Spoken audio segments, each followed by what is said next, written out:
of business is Pledge of Allegiance.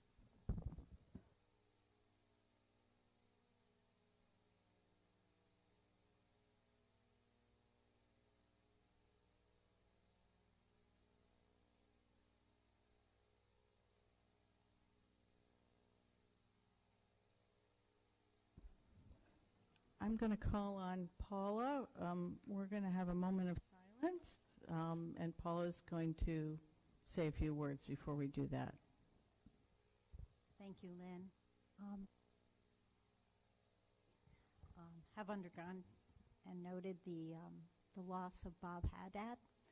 Bob Haddad was a teacher, a math teacher in our high school, served for 37 years in our school community, was a coach of track and field, actually began the Windham Invitational, which I didn't realize was no longer, but for many, many years brought many kids to state champions. I guess, he was also an athletic director. I think he followed Mr. Frigno after Mr. Frigno retired. So just our condolences to his family. And we'll just have a moment of silence now in memory of Mr. Haddad.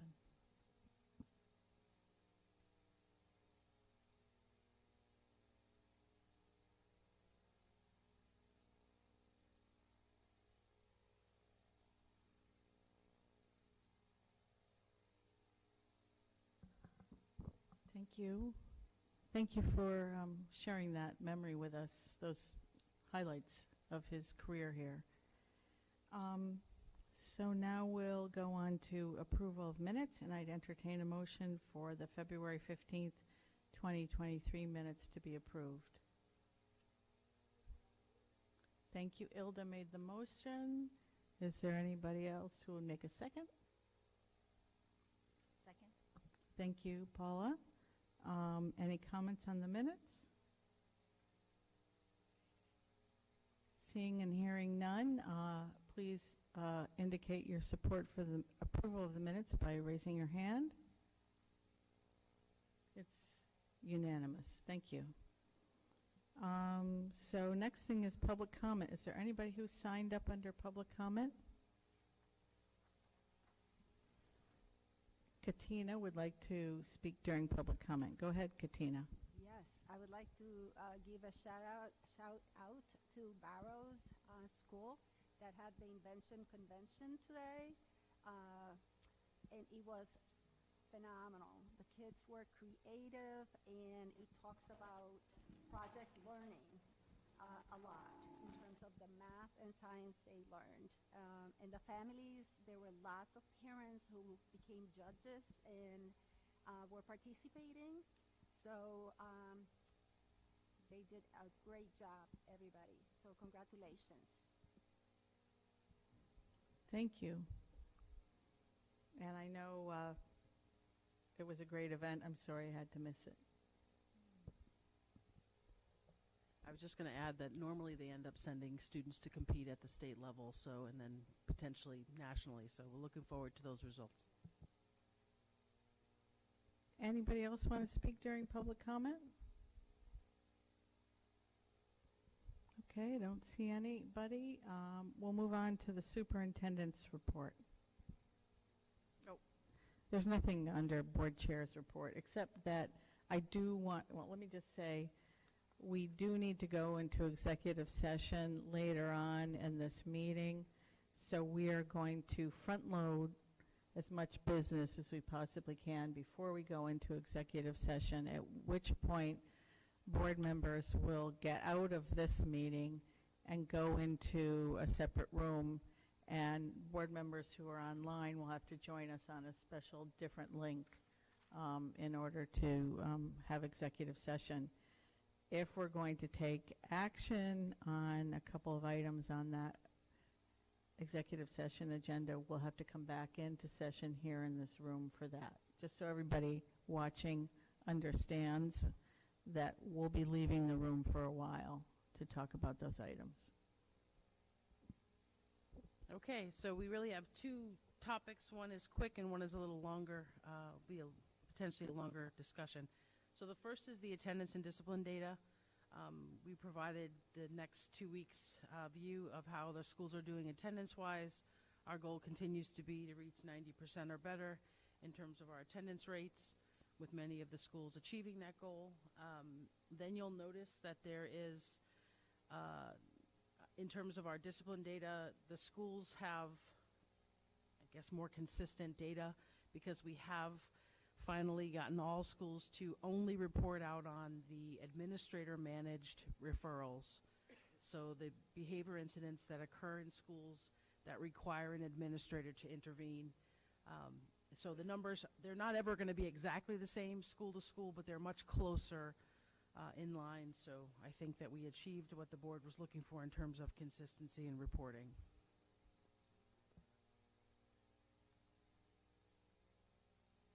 I really appreciate the work that was done to get to that point, so it'll make it easier for us to understand. Thank you. You're welcome, and we as a leadership team have a lot more work to do in terms of how we view our response to students' behaviors. It's much more complicated process, but we're working on it. Okay, the next part of my report is just to bring you up to speed on the budget, the second part, or the second budget workshop for tonight. I believe you all have copies of the slides. Holly, do you have the clicker?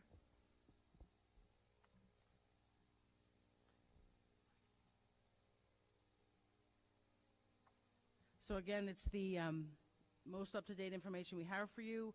The goal is to get the board potentially to agree to move the budget forward so that the town can receive the information in time for the March 15th deadline.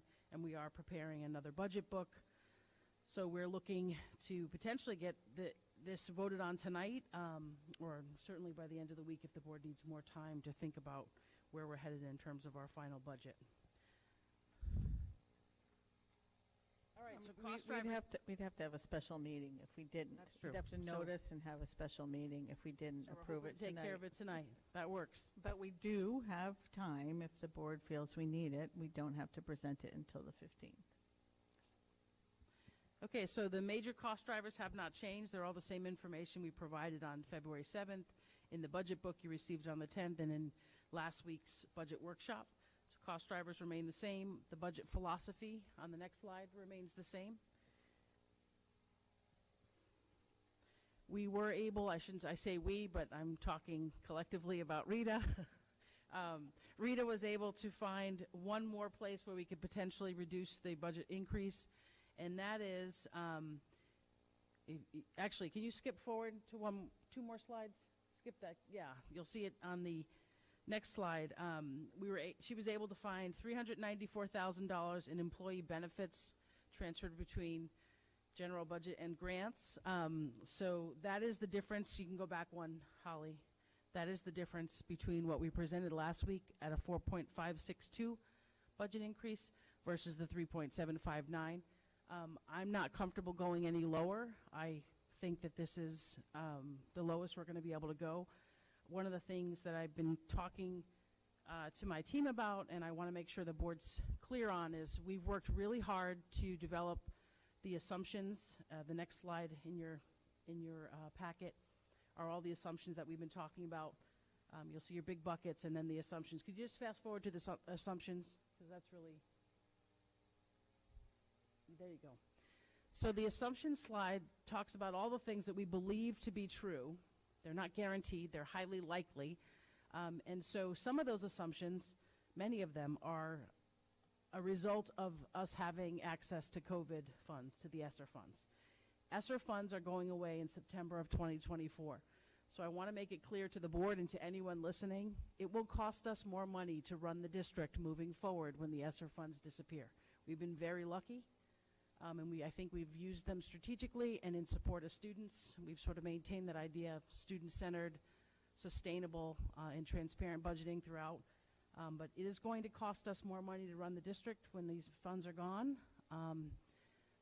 Not only, as I said, have we been able to use surplus and transfer into these grants and move things around, but we know that COVID has left us with some impacts in terms of additional mental health needs for our students, additional behavioral concerns, widened achievement gaps, so we know it's going to cost us more money to run the district. I just want to make that clear so that people are comfortable when they understand when we come next year with a potentially a larger budget increase, that it's because we will no longer have access to these funds. So I don't know if there's any questions about that, but I wanted people to recognize, to understand that.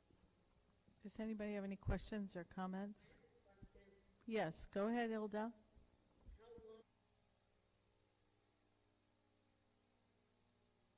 They need to be spent by September of 2024. And that's something we knew all along, and we have to assume that we have to do our best to spend them down by then, or else I think we lose them, right? That is correct.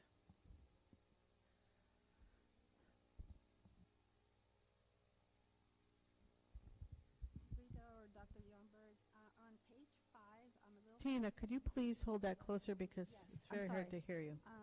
On page 5, I'm a little confused about the title of that page. It's on the bottom part, it says information pending, but the reduction on the top is reflecting that. The only one that's reflecting on the top is the one in red.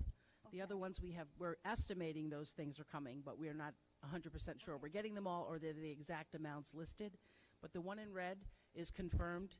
She has figured out $394,000. Thank And that's you. the difference in tonight's projections as opposed to last week. Thank You you. have anything to add, Rita?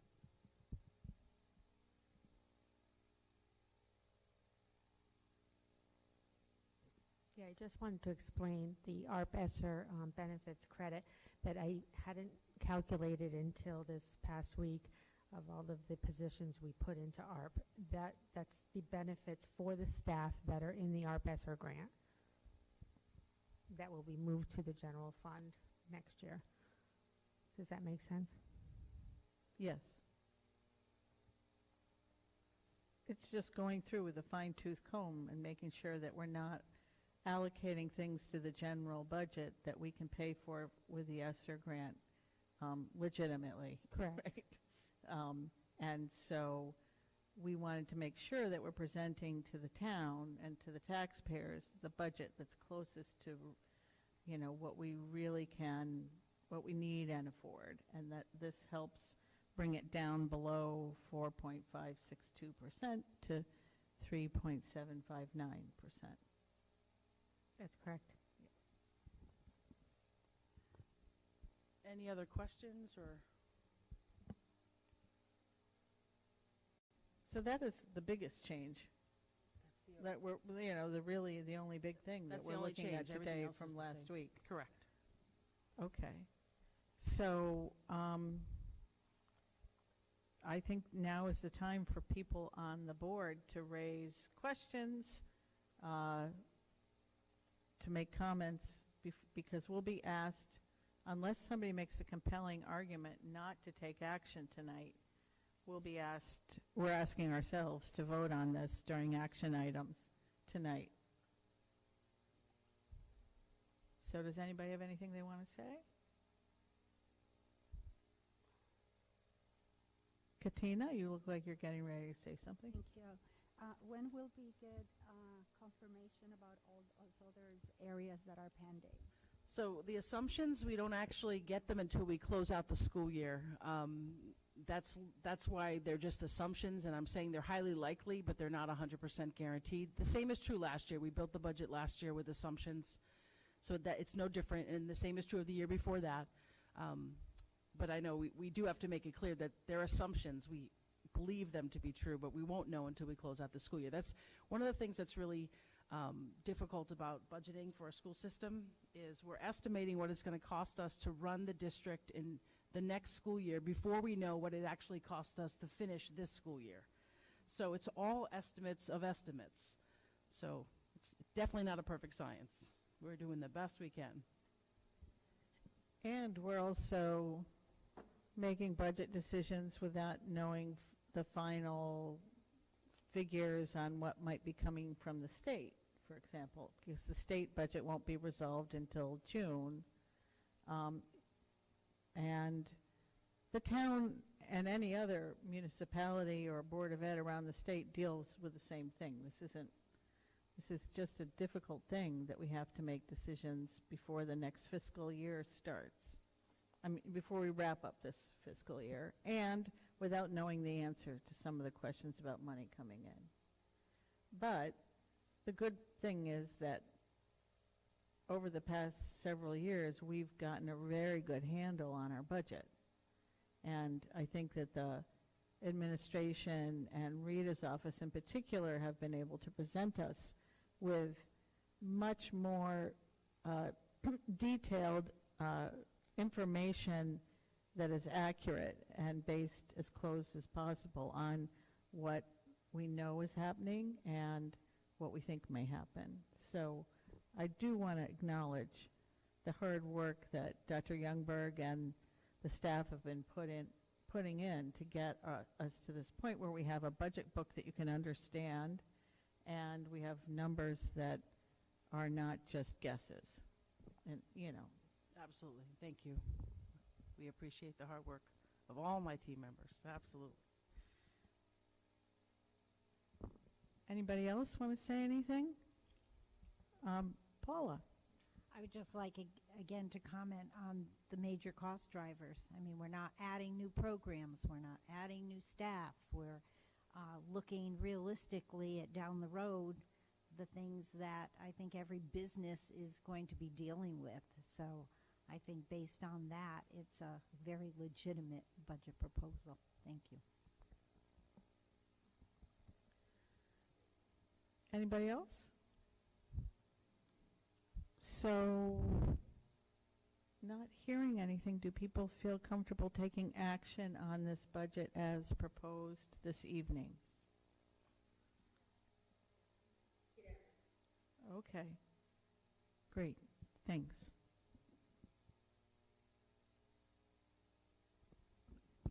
So now we're on to committee reports, and Mark was with us for the committee meeting, but he is not feeling well, so he must not have been able to make this meeting. Okay, I don't see him online.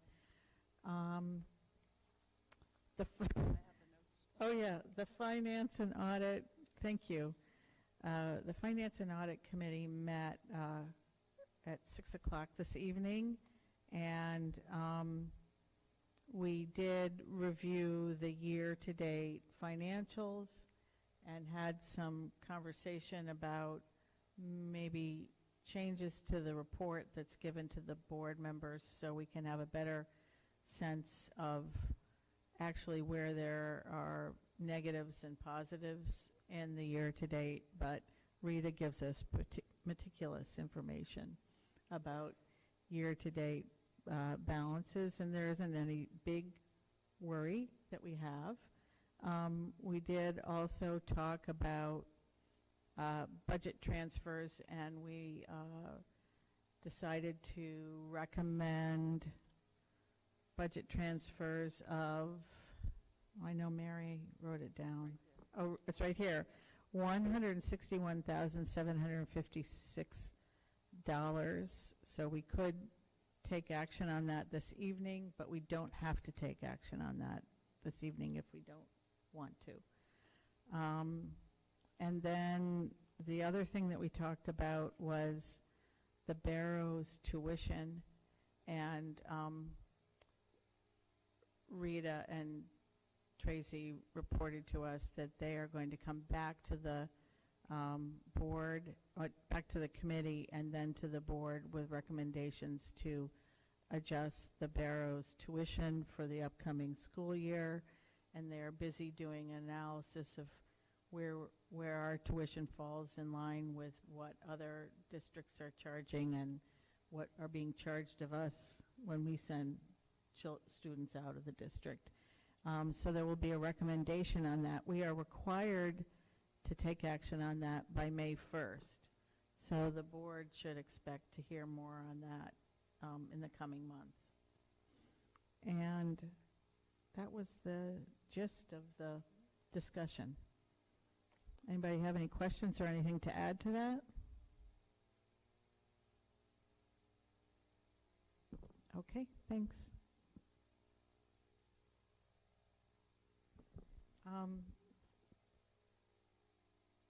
The next items on the agenda are action items, and the first is I'll entertain a motion to accept the superintendent's proposed budget and make it the Board of Ed proposed budget of a 3.759 budget increase. So moved. Motion made by Brendan, seconded by Ilda. Any further discussion? Okay, all those in favor of the budget increase being proposed to the Board of Finance and the taxpayers of 3.759%. Raise your hands. It's unanimous. Thank you. Thank you for the work that everybody put into that. Then we have approval of a field trip to Old Sturbridge Village for Natchog School. Would anybody like to make that motion? So moved. Motion made by Katina. Second. Seconded by Alicia. Any discussion on that? Okay, all those in favor, please indicate by raising your hands. It's unanimous. And I would entertain a motion on the budget transfers being recommended of $161,756.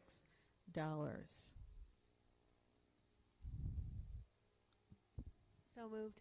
Mary made the motion. Do I get a second? Second. Second by Paula. Thank you. Any discussion?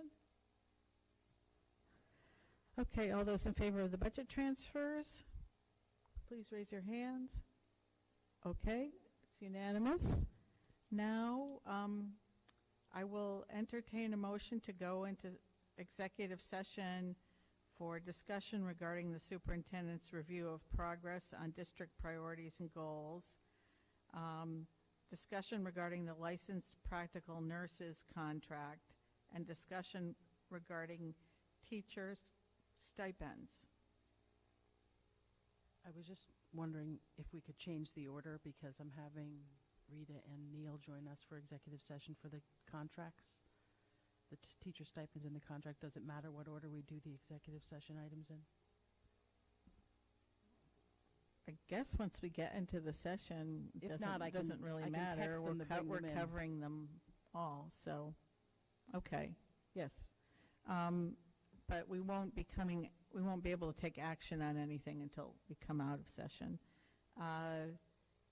So entertain a motion to go into executive session and take the contract and stipends issues up first before we talk about the mid-year check-in with Dr. Youngberg. So moved. Motion made by Paula, Second. seconded by Brenda. Any discussion? All those in favor? Okay, now what I want to say, Ilda, is you have to actually get out of this meeting and log in to the special login that Holly sent you so you can join us in executive session. Okay.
Okay, we're coming out of executive session at 8:37 and back into the regular board meeting.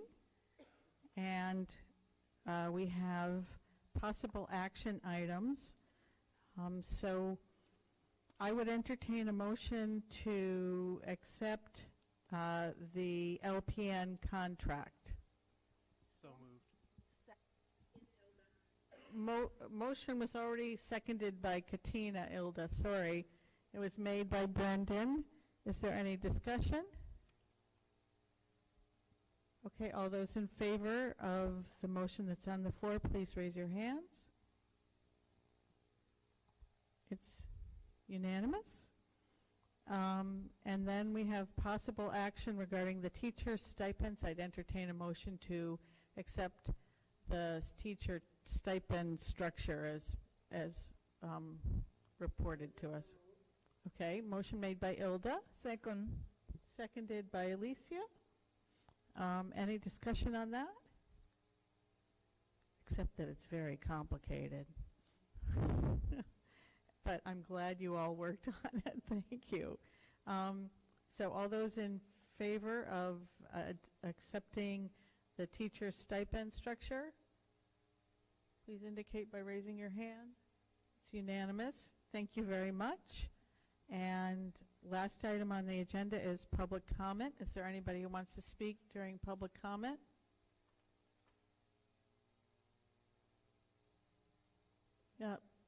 Not hearing anybody, I'll entertain a motion to adjourn at 8:39. I move we move. Meeting adjourned. Thank you.